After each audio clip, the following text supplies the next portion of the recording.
Okay, guys, so within historical school, we are going to look at another jurist today, a very prominent English jurist. But his name is Henry Maine, of whom you have already heard of in our comparative legal system classes. Um, so yes, he's more aptly to be called an anthropological, jurist, because his approach, as you will see in the course of our discussion, is quite different from the approach that was taken up by Savigny. So, one difference that I can tell you at the very outset is that whereas for Savigny, his focus was on, specifically the laws in Germany, and his focus was essentially on observation of one, single, legal system. Henry Maine's approach was, much quite different from, that, in the sense that his was a very scientific way of looking at how legal systems, laws uh, emerge, evolve, and then yeah, they also die away. Okay, so that's the difference that you see. Whereas Savigny's approach, as we discussed earlier, was quite romantic in nature, um, in the sense that it involves glorification of a particular, law of particular people. Unlike that, Henry Maine's is a very scientific way of looking at this phenomenon of law. So his idea otherwise, broadly is the same. Okay, that law has to be understood. Okay, it is necessary that we understand law in the historical context. Okay, what law is in a particular legal system will definitely depend on the experiences of the people. So for example, how Austin and others, Bentham defined law, would definitely reflect, the product of that time and their place. Okay, so for Maine, law was the product of a time and a place. Okay, and hence theories, as has been given by Bentham and Austin, were also product of a particular historical, circumstances. So yes, that we cannot forget of. Okay, so there is no such universality of such definitions as have been given by them. So you have to understand them in that context. So in seeking to understand the law, the best results could be achieved, according to him, uh, by looking at things which are outside the legal discourse. So you don't define law from looking at law itself. Okay, you have to look at certain other extraneous factors. So as I told you, the circumstances, the time, the there could be many other factors. Okay, that could affect and influence the development of law. Okay, so law doesn't create itself. Okay, nor would it change on its own. Law is always affected by changes in time and place and circumstances. So we cannot possibly study and understand law without that context. So that's essentially something that you can see both these philosophers to a certain extent agree on. So likewise, so he said that this law being the command of sovereign, okay, as was explained to us by Bentham and Austin to a certain extent, Austin and Bentham to a certain extent. Okay, so those definitions were needed to explain the laws as they existed during their time. So they essentially explained the social, political, and legal structure of those industrial societies as they were coming up. Okay, so how is that? So if I could make it relevant for you, so at those times when industrialization was going on, it was not automated industries as you see in today's times. Even though labor is still necessary now, but back in those times it was all the more necessary that people work. Okay, so laws were quite often made to ensure supply of labor. So what do you want? You want people to unquestioningly follow such laws. Okay, so yes, obviously Austin would come up with such a definition of law that will involve one's subservience to the command of the law. And as you know, the Britishers were traveling around and colonizing people elsewhere, and for them to justify their authority over those people, they have to be able to say that, well, what we say is law because people obey it. Okay, so our command has to be followed by law, otherwise there'll be sanctions. Okay, so that's why you can understand what Bob Austin essentially was saying, that law as a command of sovereign has to be understood in those contexts. Okay, so you would say that the correct study of law, okay, has to begin with the observation of its place in a particular society. So you have to understand law in its context. Okay, so it's a very important contribution, as you know, because it's not what you expect a conventional jurist to do, because usually their approach will be conceptual. Okay, but he is like an external observer. More than a jurist, he is a comparatist. If you remember, we have already had this discussion earlier. So he would look at different legal systems and observe from outside how laws emerge, how they evolve, etc., etc. So he is a kind of evolutionary philosopher. Okay, so he looks at evolution of law, the legal developments in a particular legal system. And why do we call anthropological in nature? Because he looks at how law emerges and develops among different kinds of people. Okay, and he does a comparative examination of different legal systems. So yes, one of the most important thesis, idea that he had propounded was that there were two kind of societies. Okay, one was historically you can definitely identify two different kinds of societies. One is static and the other one is progressive. Okay, so he says that as you go far back in time, you see more static societies. But as you come closer to today's time, you find more progressive societies. Now, what's essentially the difference here? It is this, that static societies, law remain quite static. They are not very, they're like, you don't witness much change in them. Okay. Now, in progressive societies, laws evolve because the social circumstances, also change rapidly. So laws have to keep up with those changing circumstances, facts, and people's perceptions of law, etc. as well. Now, he says that his essential idea was that in early stages, okay, all societies were essentially static. Okay, but later on, as times changed, some societies remain static, whereas some others, essentially was referring to the Western, countries, okay, which became more, progressive.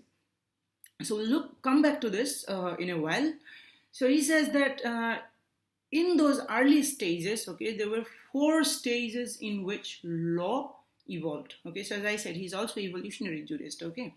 So he observes based on his expertise on different laws. So this fella was an expert in many different kinds of laws, Roman law, common law, Hindu law, and even Celtic laws. Okay, so he had expertise in all these laws. Okay, so based on his observation and understanding of history, okay, he identified that these are in the earliest stages, law developed in 4 different stages. Okay, so the first stage is where law was made by personal command, okay, believed to be of some kind of divine origin. So so what would that be? So for example, there's an oracle, okay, someone of that sort who says that, okay, God has revealed something unto that person, okay, and so so these are like commands, okay, that this is what you ought to do, okay, this is what is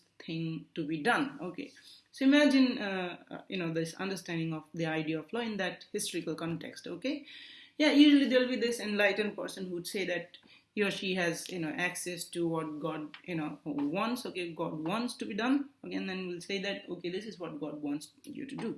So you remember oracles, okay, in earlier times. So that was, something of that sort could be found in almost all societies. Okay, there'll be one or the other. So the idea is that, well, God law has come from, some divine authority. So that's the first stage, lawmaking by personal command, that, which was believed to be of divine origin. Okay, now, as you know, okay, these were unregulated, personal commands. Okay, of someone who says that, well, I have access to what God says. Okay, it could be not just that, it could be anywhere. Okay, as you know, imagine a small, community in earlier times. Okay, see, if you guys are living in a close-knit society, you have to work together. But then if someone has to say that, okay, this rule has to be followed, it will not happen if that person says that, well, this is what I say, so it's not going to work. So one has to say that, well, maybe that person goes into a cave, okay, sits there and then comes back and then says that, okay, this is what God has told me and this is what you all ought to do. So there's a high, likelihood of, laws emerging, okay, rules emerging in that way. And this is what he identifies. Okay, so he says that they are simply adjudications on insulated states of fact and do not necessarily follow each other in orderly manner. Okay, so you don't see a pattern emerging from, all such adjudications based on personal command, which were to be, of divine origin. So that's the first stage. Okay, you do not see any pattern emerging. Okay, now imagine this happening over a period of time. Okay, so and then you come to the second stage. Okay, when these personal commands over a period of time, okay, they crystallize into some kind of customs. Okay, so because these have been the practices over a long period of time, okay, now people know what those laws are in that small, close-knit societies. Okay, this is the rules. Okay, these are the rules that we need to follow. So these commands that we just studied, over a period of time, they crystallize, from repeated practice, okay, into customs. Okay, now, when we say that, rules become customs, it does not have to emerge from any single, being. It's just the rules which are accepted in that particular community. So that's the second stage. Okay, then imagine these communities, getting a little bigger, and then as the communities get bigger, then it's not possible for such communities where you have diverse interests to function only based on, mutual understanding of customs. Okay, so naturally it leads to the third stage. Okay, where what happens is that this ruler is superseded. Okay, so you have this, there are certain rulers of those communities. Okay, so what happens is that these rules are ultimately taken up, the control of such rules, okay, customary rules, are taken up by some kind of minority. Okay, who now have control over the law. Okay, so these minorities, oligarchic minorities, they take over, power over the community. Okay, they supersede the ruler. Okay, and then now these minorities, oligarchic, minorities, they take over, control over the law. So as an example, it has been said that pontiffs could be an example. Okay, in ancient Rome. So yes, what happens is that in the course of time, the individuals who issued such commands were replaced by groups of aristocracies who knew the law and administered it. So essentially, these laws, okay, were now taken over, by aristocracies. They were like, the oligarchic, privileged minorities. Okay, they take over control, and those privileged minorities say that, well, we are the exclusive ones who have knowledge over the law. So this happens as you see the, communities get bigger. Okay, so it could be on any, based on many different ways. Okay, it could be based on caste system. So as you know, in caste system, one particular community says that, well, we have access to these laws. Okay, how you ought to live. Okay, it could be, some kind of aristocracy, the privileged classes. Okay, it could also be priestly tribes. Okay, but the thing is that they do not write it down anywhere, because if it is written, then you no longer need them. So they say that, well, we are the community which have, which has, authority, and we are the ones who know what the law is. So essentially, the law is now within the domain of a privileged aristocratic minority. Now that's the third stage, and after that comes the fourth stage. Okay, the fourth stage, you see that people no longer like being told by aristocratic minority that, well, this is how you ought to live your life. These are the rules that you will be bound by. So they revolt against this, minority. So the majority now revolts against the oligarchic, monopoly of this minority, privileged minority. And then what happens is that, as you remember earlier, the laws were within the domain. Okay, it's not written down. It's just the knowledge of these privileged minorities. Now the next development is that these laws are turned into codes. Okay, codification happens, and those are published. So, for example, the 12 tables. Okay, so yes, that's how laws change in the static society. So you have these four different stages. First is divine, personal command based on divine revelation. Then you have, they crystallize into customs. Then the third stage, then the law is taken control of by oligarchic, minorities, okay, privileged class. And then ultimately in the fourth stage, the majority don't understand this majority minority as we understand today. Okay, so when I was using the word minority, I only meant privileged minority. Minorities in today's time definitely aren't privileged. Okay, so yeah, those were like the aristocratic class, that kind of minority we are talking about, or a small caste group that says that, well, we are the priestly class and we know what the law is. I'm referring to that sort of group. So now, then in the fourth stage, people, the common people revolt against, such oligarchic, minority, privileged minority, and then the law is codified in the form of tables. Okay, so these are the four stages in which laws develop in the static societies. So in all societies, which are static. Now the thing is, static societies do not go beyond this, okay? So what makes the difference between a static society and a progressive society is how law evolves beyond this stage, okay? So, Maine's another thesis is that, okay, that progressive societies, okay, in progressive societies, laws evolve and develop further, okay, through three different methods, okay. Those are what he calls, okay, he has a particular order in which he says that, okay, the evolution happens, okay. And according to him, the order is that first fiction, okay, then by equity, okay, and then by legislation, okay.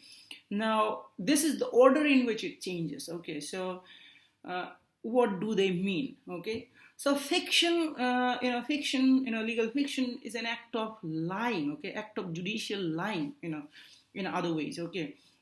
It's essentially when, judges make changes in the law while they pretend that they have not, okay. So it's a kind of, act of judicial lying. It's a statutory interpretation, you can say, because statutes are not, I mean, you have courts, but not the kind of statutes as we understand. So yeah, it's a kind of act of, lying on the part of judges. They say that, okay, this is what these words mean, but in fact, they don't really mean that. So by virtue of judicial, fiction, they bring about changes in the meaning of the law. So it's judicial, so these are essentially judicial decisions, okay?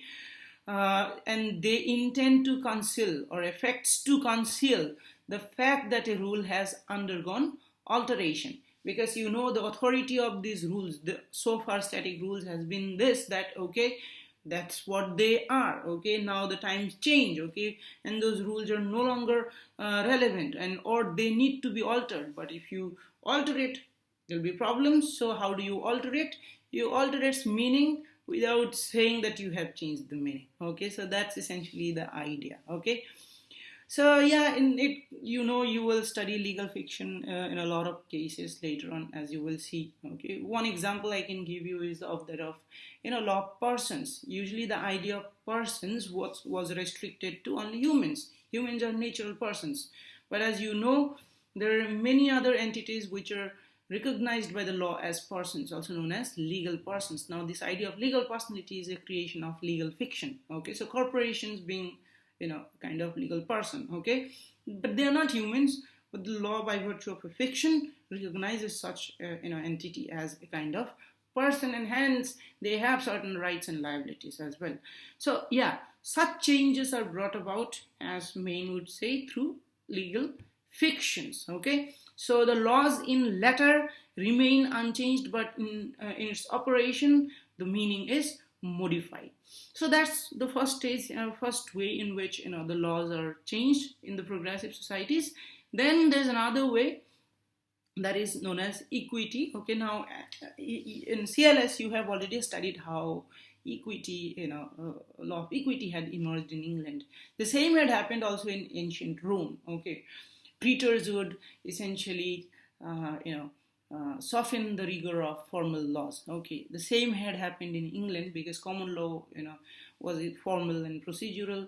So substantive justice was done by virtue of creation of equity. So by virtue of equity, they create certain exceptions in a particular case. Okay, so I'm not going into great detail as of now because you already know what equity is all about. So yes, Maine is saying that equity is another way of bringing about changes, okay, in progressive societies, okay, to the laws which were so far, been very static. Okay, now then ultimately, the product of modern times, okay, the best way of bringing about changes, okay, is through legislation, according to him. Okay, so they bring about direct change, okay, by virtue of the power and authority which is there in the state. Okay, and he says that this is the best form of law, according to him, because most recent way in which we see laws are being made. Okay, so it's most recent developments, one of the best ways in which you can make changes in the law, because societies change, laws in static society do not change, but in progressive society, okay, when the societies change, they use all these three ways to bring about changes in the in the laws. But most importantly, at the hierarchy of all these three is legislation, and that's the latest way in which changes are brought about in law. So yes, Henry Maine was essentially in favor of legislation and codification. He would say that in advanced civilization, okay, there is an increasing demand for or use of legislation as a source of laws. Okay, so on this he concurs with Bentham. Okay, Bentham didn't like the idea of judge-made laws because judge-made laws end up confusing people, as you remember the criticism that they had.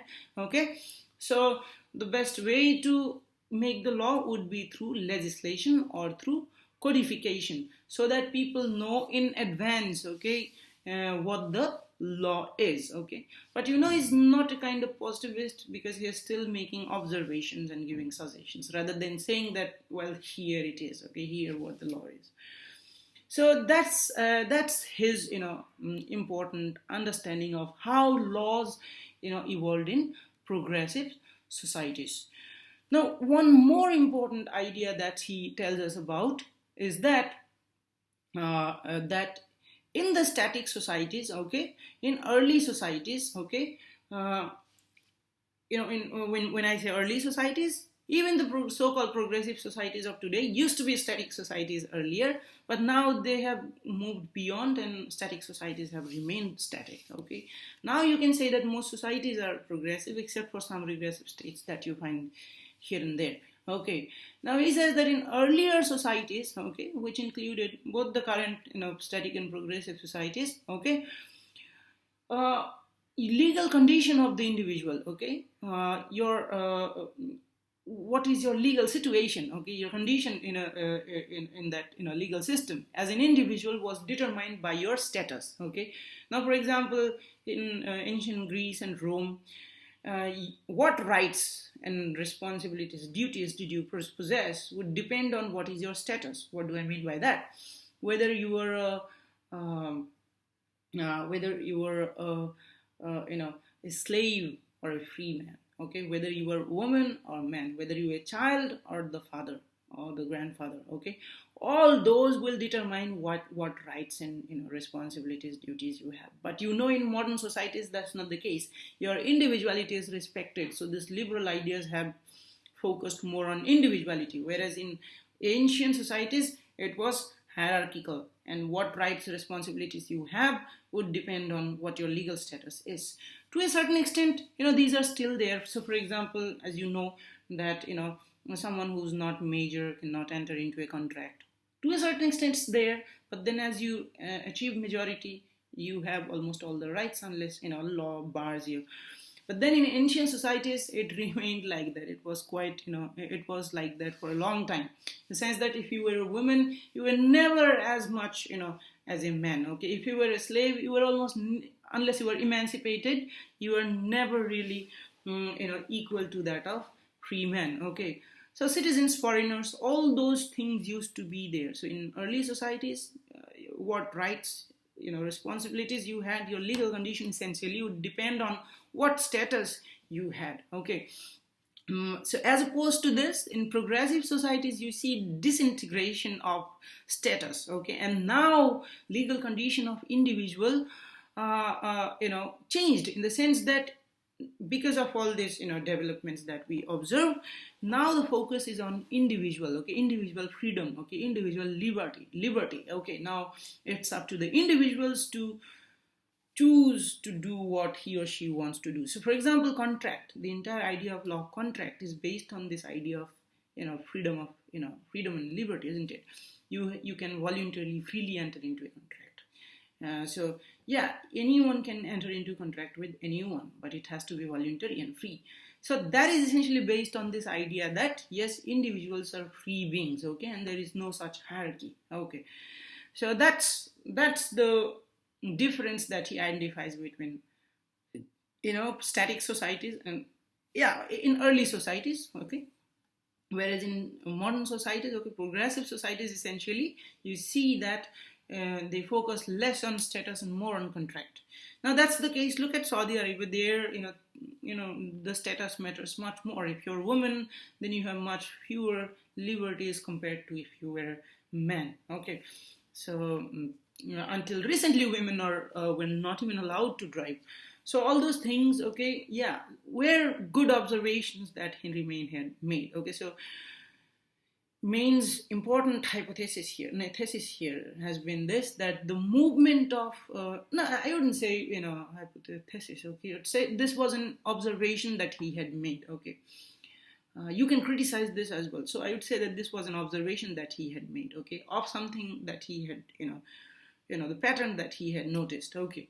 So he said that the movement of progressive societies, okay, progressive societies has hitherto been a movement from status to contract. So yes, the static societies remain static. Okay, your rights, your legal condition would still depend on your status, but in progressive societies you see a transition from status to contract. Okay, so that's his idea. So when we say contracts, it's essentially based on your freedom, your free will. So that's the idea, okay, that in progressive societies you see respect being given to individuality. Okay, so that's the idea. Okay, now that's essentially what Henry Maine broadly talked about. Now you can come up with already at this stage with many criticisms of what he had to say. So but it need not have to be criticism, in the sense that Henry Maine did not theorize any idea of law. He made certain conclusions based on his studies, based on his observations, and it is very much possible that people come to wrong conclusions about studies that they make. Okay, so obviously think of the time when he had written, given the fact that there were very few scientific tools to analyze history and historical developments. Obviously it's possible that certain observations that you make about history turn out to be not so much as you understood. So but then we have to appreciate the genius that he has been in to a great extent, making certain very important observations about evolution of legal systems and laws. So yes, we have to look at some criticisms nonetheless. Okay, it's important for us to have a better understanding of him. Okay, So one criticism has been that, with respect to the previous remark that we just made, okay, that the movement of progressive societies has hitherto been a movement from status to a contract, okay. It is said that in today's time, okay, there is a kind of reversion to status, okay, from that of contract, okay. It's not necessarily the case everywhere. It is still based on this idea that we are all free beings, okay, who can voluntarily enter into contractual relations, okay. But as you know that in today's modern times, okay, so for example, when you go and buy a particular product from the shelves of a market, okay, when you buy it, it's a kind of contractual relation, isn't it? Okay, but then did you get to negotiate, okay, with the producer? You couldn't. The moment you bought, it came with certain terms and conditions, okay. Another thing is that when you order or purchase something online, okay, there are certain terms and conditions. Think about, okay, when you make a what do you call it, a Facebook or a Google account, okay, it comes with a huge list of terms and conditions, and quite often they also upgrade them. How often do you care to read them? You just click them, okay. Now that's what is essentially being said here, okay. That, well, you do not have the choice here, okay. You just click on it and then you agree to the terms and conditions. So does it not depend on your status as being a consumer, okay, who does not stand on the same equal footing with that of big corporates like Google, etc. Nor are you in a situation to have any sort of negotiations. You either choose or you do not. So you don't have the choice, okay. So that is what is being said here. But then it's not really a criticism, because Maine wasn't saying that, well, this is necessarily the transaction, the case, okay. He was merely making an observation. But then changes happen in the society, and now you see a kind of reversion back to status. But then the idea of freedom is not yet gone, still there. But you might see in future people having fewer and fewer choices, okay. So yes, the standardized contracts, okay, are other examples of reversion back into status. Then, for example, laws that guarantee certain rights to people who belong to a particular community, okay, those laws are also based on who you are, so kind of based on status, okay. So yes, those are some examples that we can cite to say that yes, there is a kind of reversion back to the earlier idea of status. But then the changes need not be for some static reason. These changes might as well be for some progressive reasons, okay. So yes, you come across social welfare legislation that target a particular group of people, affirmative action, reservation for a particular group of people, okay. In all those cases, you see status being looked at, but then it could very much be for some progressive purpose. So, and another criticism that we have is that Maine described the primitive law, okay, in a certain very simplistic way, okay. So many, okay, after subsequent discoveries, findings, okay, it has been said that okay, his description of primitive law has been too simplistic and overgeneralized portrayal of the reality as it existed, okay. So yeah, the idea that society was essentially based on status was not necessary, okay. It's possible, there were examples which people have come across of people having at least some say in their matters, okay. Not necessarily that it was absolutely completely hierarchical. And further, he also makes this sequence, okay, through which in sequence of ways in which laws are changed in progressive societies. Those are fiction, equity, and legislation.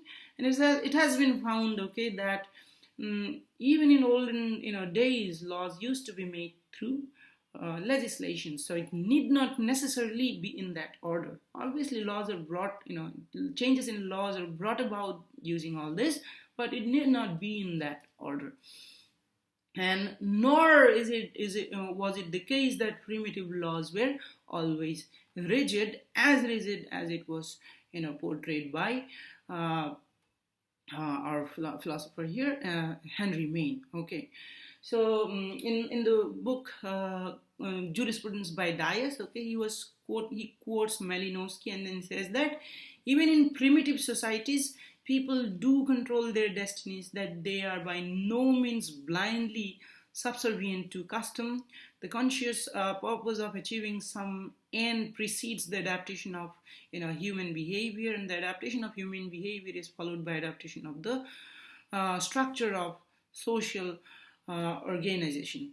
So yes, he's saying that, well, yeah, even in primitive societies, people had some choice. It was not as rigid as it has been portrayed by Henry Maine. Okay, and law and religion was not completely indistinguishable. Even in primitive societies, you could come across cases where you could distinguish between law and religious or customary practices. So yes, this is essentially what Henry Maine's anthropological jurisprudence is essentially all about, and I hope that this should suffice for you. For more for deeper understanding of all this, always feel free to refer to the original writings which are available online. But if you have any queries, okay, feel free to get in touch with me. So that's it for today. Thank you. Good day.